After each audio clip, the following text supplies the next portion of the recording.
नमस्कार दोस्तों, मैं आपका दोस्त और आपका होस्ट अदनान सर। जैसा कि दोस्तों ईडी ने फाइनली अब अरविंद केजरीवाल जी को जो है अरेस्ट कर लिया है। और आप सभी लोगों को पता है दोस्तों कि जब से ये कल रात से न्यूज़ चल रहा है और अरेस्टिंग हुआ है तो काफ़ी मीडिया चैनल इस पर जो है अपना कवर स्टोरी बना रही है। तो आज के इस वीडियोज़ के माध्यम से हम लोग एग्जाम्स के परस्पेक्टिव से देखेंगे कि आखिर क्या वो रूल कहता है कि जब किसी भी राज्य का अगर सीएम अरेस्ट हो जाता है किसी भी केस को लेकर के, तो फिर वहाँ पर उसके गवर्नमेंट को रन कौन करेगा राइट नाउ। और इसके साथ साथ बेसिकली जो ईडी अरेस्ट की है अरविंद केजरीवाल को, तो इसके पीछे का रीज़न क्या है। और साथ साथ आपका जो दिल्ली का लिकर एक्साइज पॉलिसी का जो केस है, तो इस पार्टिकुलर केस में ईडी का क्या कहना है, अरविंद केजरीवाल जी का क्या कहना है। और इसके साथ साथ जितने भी एक्यूज्ड पर्सन हैं जिनको ईडी ने राइट नाउ अभी अरेस्ट किया है, अभी वो कन्विक्टेड नहीं हुए हैं क्योंकि अभी इनका केसेस जो भी राइट नाउ चल रहा है।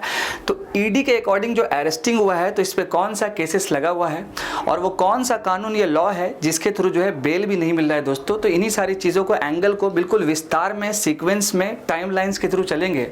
और खासकर दोस्तों इस वीडियोस के बाद इस वीडियोस के अंदर ही लास्ट में हमारा एक क्वेश्चंस भी रहेगा कि मान लीजिए अगर किसी भी राज्य का अगर सीएम अगर गिरफ्तार हो जाता है तो फिर वहाँ पर उसका जो भी राज्य है उसको चलाएगा कौन, और ऐसा भारत में कब कब हुआ, और पहला वो सीएम कौन है या थी जो इस तरह का जो भी अरेस्टिंग हुआ था। तो इन सारी चीज़ों को समझेंगे।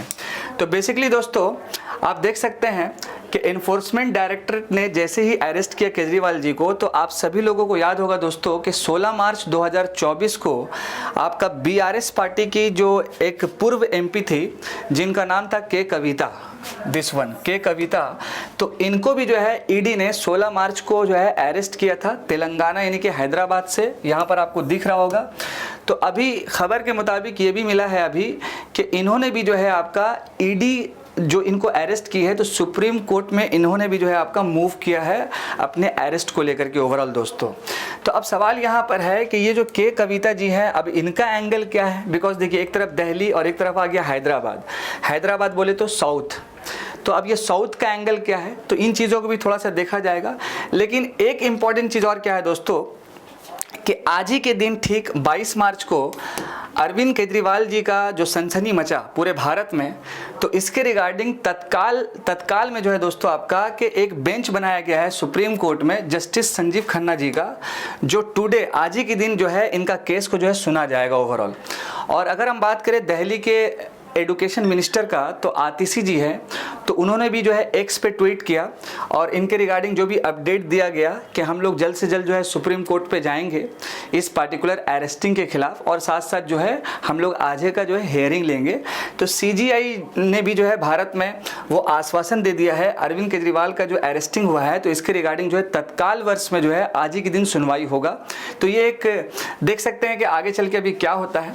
और यहाँ पर आपको स्टेटमेंट दिख भी रहा होगा कि ईडी अरेस्टेड दिल्ली सीएम, जिसमें से देखिए आप एक लीडर है आपकी आतिशी एंड सौरभ भारद्वाज। ये दोनों मिनिस्टर है दोस्तों आपका, एक आपके हेल्थ मिनिस्टर है और आतिशी जी जो है वो दिल्ली के एजुकेशन मिनिस्टर है। तो इस अरेस्टिंग के खिलाफ इन्होंने कहा है ओवरऑल कि हम लोग जो है आपका सुप्रीम कोर्ट मूव करेंगे, और सुप्रीम कोर्ट मूव भी किया गया ईडी के खिलाफ। और वहाँ पर देखिए आगे चल के जो भी नॉर्मल क्या होता है। लेकिन दोस्तों आपको अगर हम टाइमलाइन की बताएंगे इस पार्टिकुलर केसेस का, तो अगर हम बात करें 21 मार्च तक 2024 तक, तो ईडी का जो है कई बार समन आ चुका है। ईडी का कई बार समन आ चुका है। समन का मतलब क्या हो गया दोस्तों कि एक तरह का बुलावा कह सकते हैं। जैसे मान लीजिए अगर हम आपको बुला रहे हैं कि भाई आप हमारे पास आइए, हमसे मिलिए, तो समन हम कर रहे हैं, बुला रहे हैं। तो ईडी ने लगभग आपका मान के चलिए कि 9 मरतबा अरविंद केजरीवाल को समन भेजा, लेकिन अरविंद केजरीवाल जी ने उसको स्किप किया। और फाइनली दोस्तों कि जब अरविंद केजरीवाल को लग रहा था कि मेरा अरेस्टिंग हो जाएगा, तो उन्होंने क्या किया था कि तत्काल रूप से दिल्ली हाई कोर्ट गए इंटरिम बेल लेने के लिए, लेकिन दिल्ली हाई कोर्ट ने उनके इंटरिम बेल को खारिज कर दिया गया। अब सवाल यह है कि ये इंटरिम बेल क्या होता है। तो इंटरिम बेल का मतलब ये हो गया दोस्तों कि जब कभी भी अगर हमको या किसी व्यक्ति को अगर ये मतलब कि अगर ये आश्वासन है कि इसका अरेस्टिंग हो जाएगा, उसको डर लगा हुआ है कि इसका अरेस्टिंग हो जाएगा, तो इसके अकॉर्डिंग क्या होता है कि हम लोग कोर्ट में जा कर के इंटरिम बेल ले सकते हैं। लेकिन ये जो दिल्ली लिकर एक्साइज पॉलिसी का जो केस है ये तो आपका 2021 से चल रहा है। कई सारे जो सस्पेक्ट अभी राइट नाउ हैं वो आपका अरेस्ट हैं, ईडी के कस्टडी में है नॉर्मल। तो दिल्ली हाई कोर्ट ने अरविंद केजरीवाल जी का जो ये इंटरिम बेल है इसको पास नहीं किया और ठीक कल के दिन आपका रात में ईडी ने जो है अरेस्ट कर लिया दोस्तों। और बाकी आज का जो भी मामला वो हम आपको बता ही चुके हैं ओवरऑल कि एक बेंच जो भी नॉर्मल बना। अब सवाल ये है दोस्तों कि यहाँ पर ईडी का एलिगेशन क्या है और क्या वो इंपॉर्टेंट टाइमलाइन है दिल्ली एक्साइज पॉलिसी जो भी केस अभी राइट नाउ ट्रेंडिंग पे चल रहा है। तो देखिए दोस्तों यहाँ पर क्या है, इससे पहले क्या है कि ईडी ने कई सारे अरेस्टिंग किया है ओवरऑल। तो ईडी का एलिगेशन राइट नाउ ये है जो उन्होंने प्रेस नोट में कहा है कि ED in A press note had called mister Kejriwal A conspirator in the case which is most important point. आप यहाँ पर देख सकते हैं, अगर हम ईडी एलिगेशन की बात करेंगे तो यहाँ पर आपका ईडी ने क्लियर बताया है केजरीवाल को कि ये मेन कॉन्स्पिरेटर है इस केस का। मतलब कौन सा case, Delhi excise policy case का मेन कॉन्स्पिरेटर कौन है, तो आपका केजरीवाल है। ऐसा ईडी ने क्यों कहा, ऐसा ईडी का कहना इसलिए है कि अब तक इस केस में जितने भी लोग अरेस्ट हैं, कस्टडी में हैं जितने भी लोग, वो सारे लोगों का, उसमें से कई सारे लोग जो है वो अरविंद केजरीवाल का नाम ले चुके हैं। तो पहले हम लोग समझेंगे दिल्ली एक्साइज पॉलिसी का पूरा टाइमलाइन, उसके बाद हम लोग समझेंगे कि आखिर इस पार्टिकुलर केस में कितने लोग जो है राइट नाउ अरेस्ट हुए हैं, तब हम लोगों को थोड़ा सा क्लियरेंस हो जाएगा पूरा। देखिए फर्स्ट ऑफ ऑल क्या है दोस्तों कि नवंबर 2021 में दिल्ली गवर्नमेंट ने इम्प्लीमेंट किया था क्या, एक्साइज पॉलिसी दिल्ली में, ये रिमेंबर रखिएगा। इसके बाद जुलाई 2022 की अगर हम बात करेंगे तो दिल्ली के जो चीफ सेक्रेटरी हैं उन्होंने ये देखा कि ये जो एक्साइज पॉलिसी है इसमें कुछ ना कुछ जो है वायलेशन हो रहा है। तो जैसे ये पता चला तो ये जो है खबर चला गया किसके पास, एलजी के पास। आप सभी को पता है कि दिल्ली में लेफ्टिनेंट गवर्नर का रूल होता है क्योंकि वो एक स्पेशल कैटेगरी में एनसीआर है। तो जुलाई 2022 में दिल्ली के जो एलजी हैं उन्होंने CBI central bureau of investigation का एक टीम भेज करके इन्वेस्टिगेशन शुरुआत किया। किसके लिए शुरुआत किया, एक्साइज पॉलिसी के केस को लेकर के, जो भी यहाँ से शुरुआत हुआ चीफ सेक्रेटरी के कहने पे। अब जैसे ही इन्वेस्टिगेशन शुरुआत हुआ दोस्तों, तो अगस्त 19 2022 में पहली मर्तबा सीबीआई ने रेड मारा किसके ऊपर, दिल्ली के डेप्यूटी सीएम मनीष सिसोदिया जी के ऊपर। ये कंप्लीट टाइमलाइन चल रहा है। इसके बाद अगस्त 22 2022 की अगर हम बात करेंगे तो ईडी ने जो है फाइल किया जो केस, वो आपका मनी लॉन्ड्रिंग का केस फाइल किया। और आपको याद होगा दोस्तों कि ये जो पार्टिकुलर एक्ट है, prevention of money laundering act, which is most dangerous act, अगर किसी व्यक्ति के ऊपर ये कानून लग करके अगर वो अरेस्ट होता है तो उसको पता है आपको बेल नहीं मिल पाएगा। इसी के कारणवश जितने भी लोग अभी राइट नाउ अरेस्टेड हैं एक्साइज पॉलिसी के केस में, तो उनको बेल नहीं मिला है। आपको याद होगा संजय सिंह, देन आपका सत्येंद्र जैन, इससे पहले मनीष सिसोदिया जी, तो कई सारा नाम है, इसके बाद हम लोग देखेंगे। नेक्स्ट अगर हम बात करें सितंबर 2022 में, तो आम आदमी पार्टी के एक चीफ कम्युनिकेशन इंचार्ज हैं जिनका नाम विजय नायर है, अभी हम लोग पिक्चर में देखेंगे। तो ईडी ने उनको भी अरेस्ट किया, रिमेंबर रखिएगा। इसके बाद हम आ जाते हैं साल 2023 में। तो मार्च 2023 में अगर हम बात करेंगे तो पहली मर्तबा क्या हुआ, ईडी ने मनीष सिसोदिया को जो है गिरफ्तार किया। अक्टूबर 2023 की अगर हम बात करेंगे दोस्तों, तो संजय सिंह जो आम आदमी पार्टी के एमपी थे राज्यसभा के, उनका जो है गिरफ्तारी हुआ, ये रिमेंबर रखिएगा। नेक्स्ट अगर हम बात करें अक्टूबर 2023 में, तो ईडी ने पहली मर्तबा जो है समन इशू किया। समन का मतलब क्या हो गया कि बुलावा आया है, जो मैंने आपको बताया है। मान लीजिए कि हम आपको बुला रहे हैं तो समन भेज रहे, इनविटेशन भेज रहे।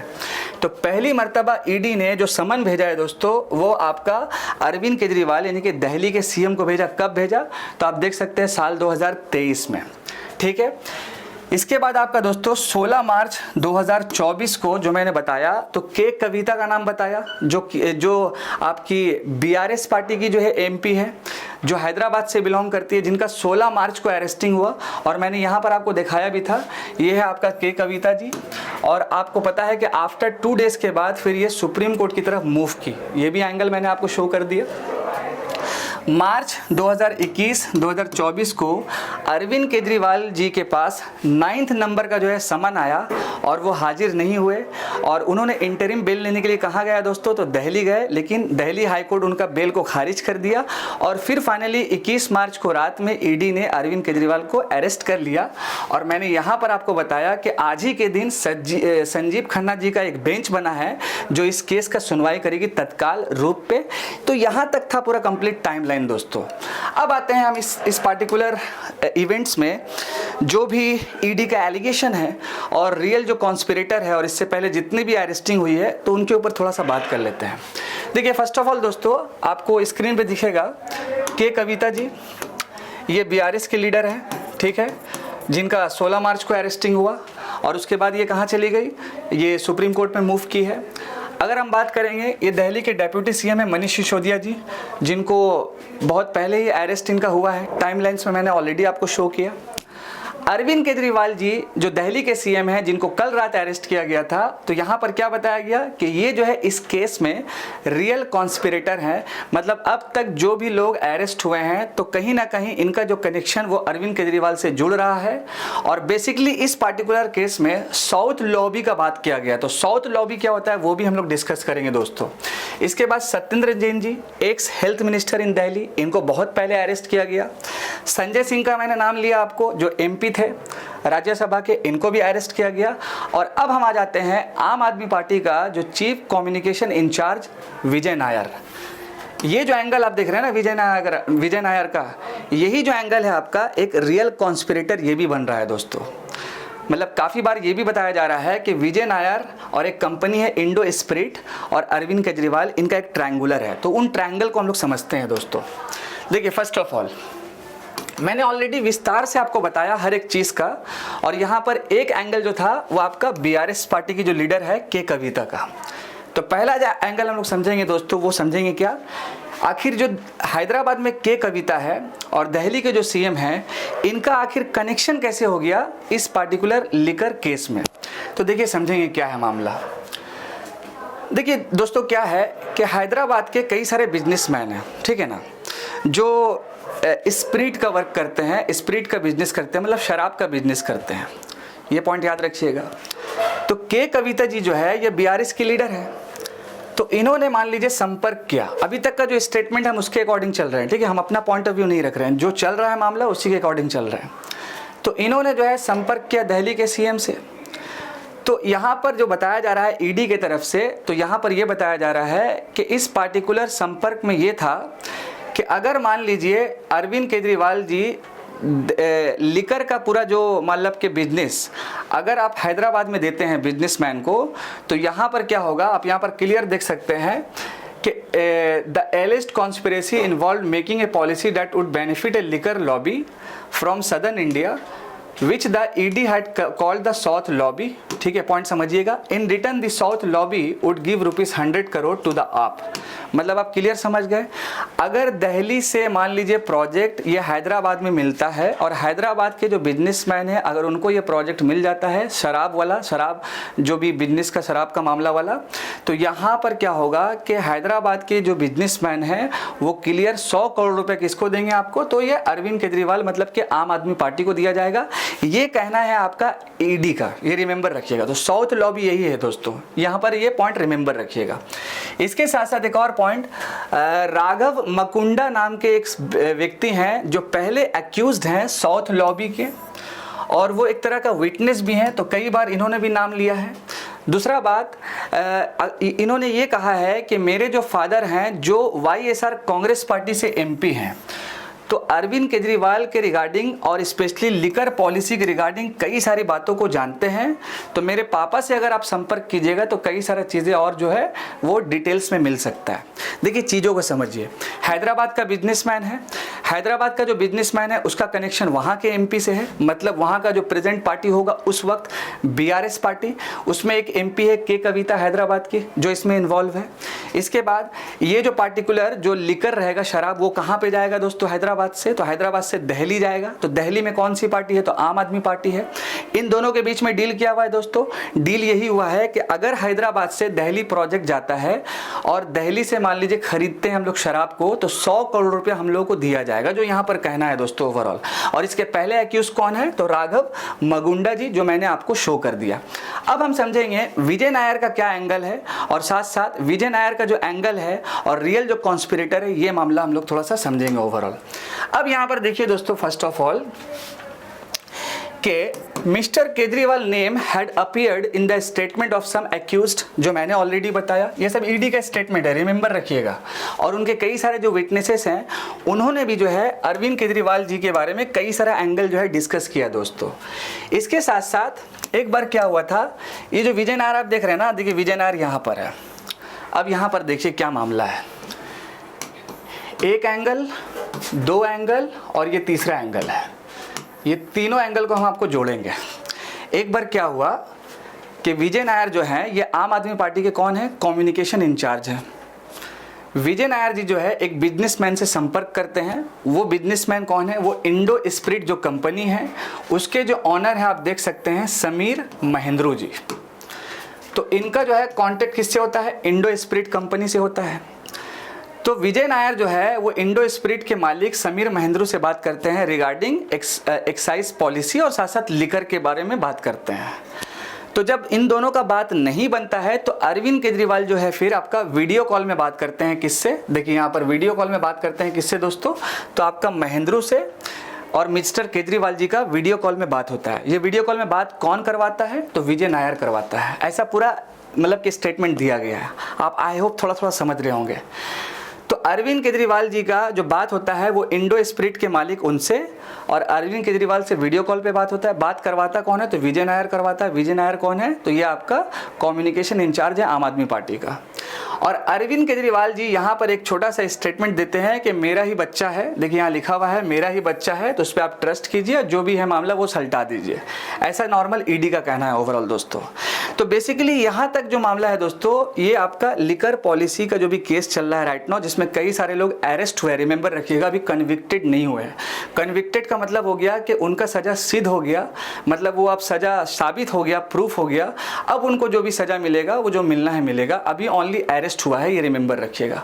तो यहाँ पर कई सारा सवाल है, कई सारा विवाद भी उठा, कई सारा प्रोटेस्ट भी चल रहा है। आम आदमी पार्टी के जो कार्यकर्ता हैं वहाँ से लेकर के कई सारे बड़े बड़े लीडर वो भी प्रोटेस्ट पे उतरे हुए हैं। तो यहाँ पर एक सवाल बार बार जो आ रहा है कि अगर अरविंद केजरीवाल जेल में चले जाएंगे तो फिर दिल्ली को चलाएगा कौन, फर्स्ट ऑफ ऑल। तो अब यहाँ पर कई सारा एंगल है। एक तो है एंगल कि सबसे पहला रूल क्या कहता है, मतलब रूल क्या कहता है का मतलब क्या है कि अगर कोई किसी राज्य का सीएम अगर जेल के अंदर चला जाता है तो क्या ये पॉसिबल है कि वहाँ से वो रन कर पाए सरकार, फर्स्ट ऑफ ऑल ये रूल है। इसके साथ साथ दिल्ली के सीएम अगर जेल में चले गए तो रूल क्या कहता है, ये पॉइंट है। दूसरा पॉइंट है कि क्या वो वहाँ से चला सकते हैं, और इससे पहले हमारे भारत में क्या ऐसा इंसिडेंट हुआ है कि नहीं हुआ है, ये सारी चीज़ों को डिस्कस करेंगे, क्योंकि ये कंप्लीट जो है पूरा कंट्रोवर्सी बना हुआ है। और इसके साथ साथ एक बहुत बड़ा कंट्रोवर्सी क्या बना हुआ है कि आने वाला कुछ ही दिन के बाद हमारे देश में जनरल इलेक्शन होने वाला है। तो यहाँ पर एक और मामला क्या है कि अरविंद केजरीवाल जी ने कई सारे प्लेसेस से अपने MP कैंडिडेट्स को फील्ड किए हुए हैं। अब ये पार्टिकुलर MP का जो इलेक्शन है, लाइक मतलब PM का इलेक्शन कह सकते हैं, तो अब इसमें क्या होगा आम आदमी पार्टी का, तो ये भी सारा एंगल है। तो पहले हम लोग समझेंगे रूल क्या कहता है। देखिए फर्स्ट ऑफ ऑल दोस्तों, अगर हम बात करेंगे इस पार्टिकुलर कंप्लीट इवेंट्स का, तो हमारे देश में जितने भी सारे व्यक्ति हैं एक्सेप्ट, मतलब किसको छोड़ करके, हमारे देश की फर्स्ट सिटीजन ऑफ इंडिया, मतलब हमारे प्रेसिडेंट, और इसके साथ साथ जो अलग अलग स्टेट का गवर्नर या लेफ्टिनेंट गवर्नर जो होता है, इन लोगों को छोड़ करके भारत में जितने भी व्यक्ति हैं, चाहे वो देश का CM हो अलग अलग स्टेट का, या फिर आप कह सकते हैं कि आपका और भी जो अलग अलग मिनिस्टर्स हो, या फिर आप कह सकते हैं देश का PM ही क्यों ना हो, अगर मान लीजिए कि कुछ केसेस होता है तो वो जेल जा सकते हैं, ये रिमेंबर रखिएगा। और इन पार्टिकुलर पोर्शन पे 2 लोगों को एक्सेप्शन दिया गया है। तो किसको दिया गया है? प्रेसिडेंट को, गवर्नर को और साथ साथ एलजी आप कह सकते हैं। तो ये बात कहाँ लिखा गया है दोस्तों? तो आर्टिकल नंबर 361 में हमारे भारत के संविधान में ये साफ साफ लिखा हुआ है कि जब तक ये लोग अपने ऑफिस में रहेंगे, तो कोई भी ऐसा केस इनके ऊपर नहीं चलेगा। उसके बाद जो भी होगा वो देखा जाएगा दोस्तों ओवरऑल। लेकिन अब सवाल ये है कि अगर अरविंद केजरीवाल जी जेल के अंदर चले जाएंगे तो दिल्ली रन कैसे होगा? एक तो मैंने क्लियर कर दिया कि सीएम अगर जेल जा सकता है तो वहां से क्या ये ऐसा पॉसिबल है कि दिल्ली रन कर पाए? तो देखिए ये जो है आपका, ये इम्पॉसिबल बात हम कह सकते हैं। लेकिन यहाँ पर एक पॉइंट और रिमेंबर रखिएगा कि अभी अरविंद केजरीवाल जी ओनली अरेस्ट हुए हैं, उनका सजा जो है अभी फिक्स नहीं हुआ है, मतलब वो कन्विक्टेड नहीं हुए हैं। कन्विक्टेड मतलब वो प्रूव्ड अभी नहीं हुआ है कुछ ऐसा। तो जब तक अगर प्रूव्ड नहीं होगा तब तक कोई प्रॉब्लम नहीं है। जैसे ये प्रूव्ड हो जाएगा और मान लीजिए अगर उनको जेल 4 सालों के लिए हो जाएगा तो उनका जो है आपका सीएम का जो पद है वो नॉर्मल आपका खत्म हो जाएगा दोस्तों। ओवरऑल सीएम का पद क्या हो जाएगा? खत्म हो जाएगा। अगर वो कन्विक्टेड हो जाएंगे केस में और 4 साल का अगर उनको जेल हो जाएगा तो उनका जो है सीएम का पद मतलब के कंप्लीटली जो है खत्म हो जाएगा दोस्तों। ये रिमेंबर रखिएगा। और राइट नाउ अब वो जो जेल में है, जेल में मतलब जो भी है अभी जाएंगे, केस वेस चलेगा, अब आगे देखते हैं क्या होता है मामला। लेकिन ये पॉइंट रिमेंबर रखिएगा कन्विक्शन वाला। और हमारे भारत में संविधान के अकॉर्डिंग 2 लोगों को कह सकते हैं कि इसमें हटा के रखा गया है। और इसके रिगार्डिंग एक और आर्टिकल रिमेंबर रखिएगा, आर्टिकल नंबर 14, जिसमें क्या कहा गया है संविधान में? Right to equality before the law, यानी कि कानून के प्रति जो है सारे लोग बराबर हैं। लेकिन इसमें एक एक्सेप्शन क्या है? वो प्रेसिडेंट और देन इसके बाद गवर्नर और लेफ्टिनेंट गवर्नर ओवरऑल दोस्तों है यहाँ पर। तो यहाँ पर अगर मान लीजिए अरविंद केजरीवाल जी जेल में रहते हैं तो क्या इससे पहले भी ऐसा कुछ हुआ है? तो देखिए दोस्तों, इससे पहले कई बार केसेस हुआ है। 1996 में दोस्तों, 1996 में एक केस हुआ था। तो तमिलनाडु की जो सीएम थी जयललिता जी, तो अभी तो वो राइट नाउ डेथ हो गई है। तो उनके ऊपर जो भी केसेस था तो साल 2014 में वो कन्विक्टेड हो गई थी। रिमेंबर रखिएगा 1996 का केस है और साल 2014 में वो कन्विक्टेड हो गई थी। कन्विक्टेड का मतलब क्या हो गया? उनका सज़ा जो भी हुआ वो प्रूव्ड हो गया, वो कन्विक्टेड हो गई। देन इसके बाद क्या हुआ साल 2014 में कि वो सीएम पद से जो भी है दोस्तों वो हट गई। अरेस्ट इज़ डिफरेंट और कन्विक्शन इज़ डिफरेंट, ये रिमेंबर रखिएगा 1996। तो यहाँ पर दोस्तों आप कमेंट सेक्शन में ज़रूर बताइएगा कि भारत की पहली वो कौन सी सीएम है, भारत की पहला या पहली वो कौन सी सीएम है जो उनको मतलब कि जेल हुआ और साथ साथ वो कन्विक्टेड भी हो गई और उनको पद छोड़ना पड़ा। ऐसा कई सारा नाम है दोस्तों, लेकिन आप कमेंट सेक्शन में इसका आंसर जरूर दीजिएगा। इसके साथ साथ मैंने विस्तार से दिल्ली एक्साइज पॉलिसी का जो भी केस है चल रहा है राइट नाउ, जो भी सनसनी मचा हुआ है उसके बारे में विस्तार से डिस्कस किया, कई सारे एंगल्स को मैंने बताया। इसके साथ साथ दोस्तों क्या वो पॉसिबिलिटी है कि दिल्ली के सीएम जेल से ही जो है आपका रन कर पाएंगे? तो ये इम्पॉसिबल बात है दोस्तों, ठीक है। अब आगे देखते हैं आगे क्या होता है। आज के दिन सुनवाई है, जैसे ही कुछ अपडेट रहेगा तो हमारे चैनल्स पे वो आ जाएगा। बाकी अगर कोई सुझाव होगा तो कमेंट सेक्शन में ज़रूर आप सुझाव दें। इसके साथ साथ चीज़ों को जो है विस्तार से पढ़ें, अपने टॉपिक से रिलेटेड करके पढ़ें और हमारे साथ भी जुड़े और बने हुए रहें। मैं आपका दोस्त और आपका होस्ट अदनान सर। जय हिंद दोस्तों, थैंक यू सो मच।